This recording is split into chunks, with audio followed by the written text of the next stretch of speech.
Hi students, coming to the next topic, that is the virtual machine provisioning.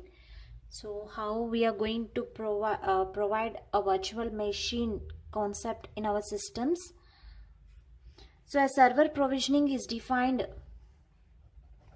Server provisioning.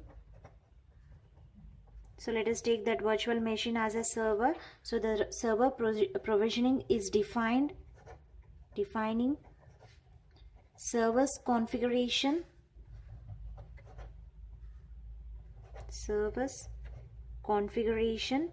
based on the user's requirement.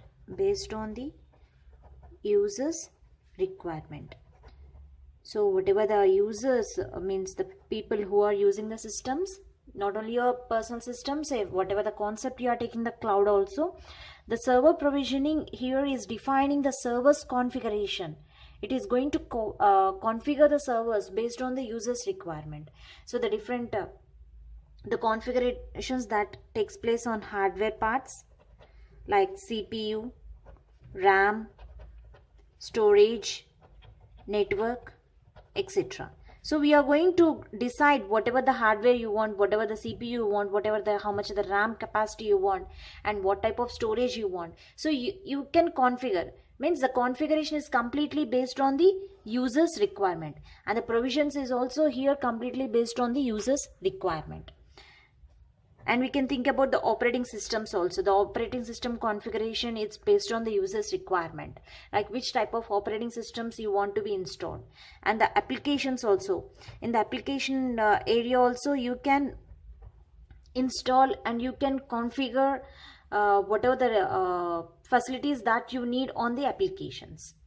Okay, the server provisioning is defined the server's configurations. So the virtual machine is nothing but here the server. So here this provisioning is defining the server's configuration that is based on completely on user's requirement. What type of hardware they are required and what type of configuration so required, and operating systems, applications, everything on user's requirement.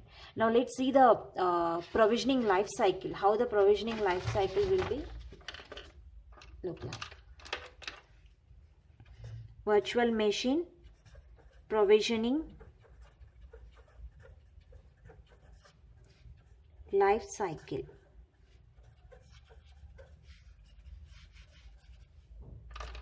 Okay, so let us take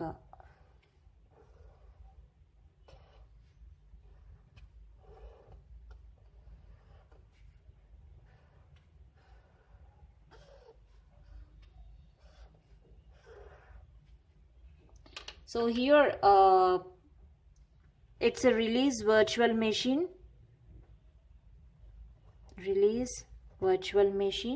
and IT service request.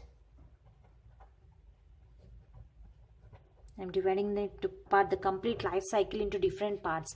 So release virtual machine, IT service request, and here the virtual machines in operation,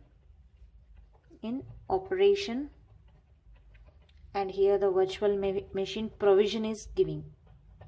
So the complete virtual machine provision are divided into different life cycles.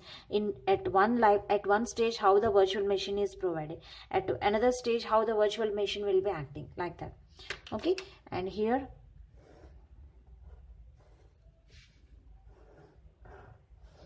so these are all the stages, the life cycle stages.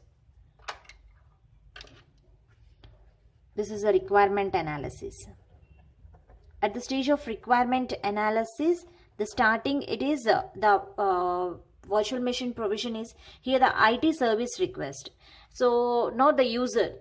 Here the IT service request is going to request about the virtual machine provision. Means they are needing they are deciding the configurations. So what type of the systems they want, and what type of the hardware they want, and whatever the type of applications they want. So here the IT service request will be done at the requirement analysis. They think about the virtual machine provisioning.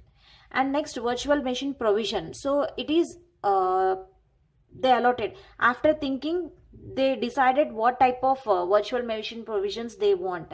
Means they are going to load operating systems, applications, and configurations. After that, whenever the virtual machine provision is allotted, then they are ready to work on that virtual machines in operation, that is running the systems, running and providing services of virtual machines. So after the completion of everything, they will release the virtual machines, that is the deallocate resources, so that the another project can handle that resources. Okay, whenever that project is completed, they will deallocate the resources. This is a virtual machine provisioning life cycle. So at the time of requirement analysis, the users here is nothing but the IT services people. They are request for the different virtual machines configurations. They want to decide. After deciding, they will load operating systems, applications and the configurations on their systems. Then they need to work on that virtual machines operations, means running and providing the services. After the completion of everything, they will release the virtual machines, means deallocate the resources, so that the other resources means the other machines can use these resources. Thank you.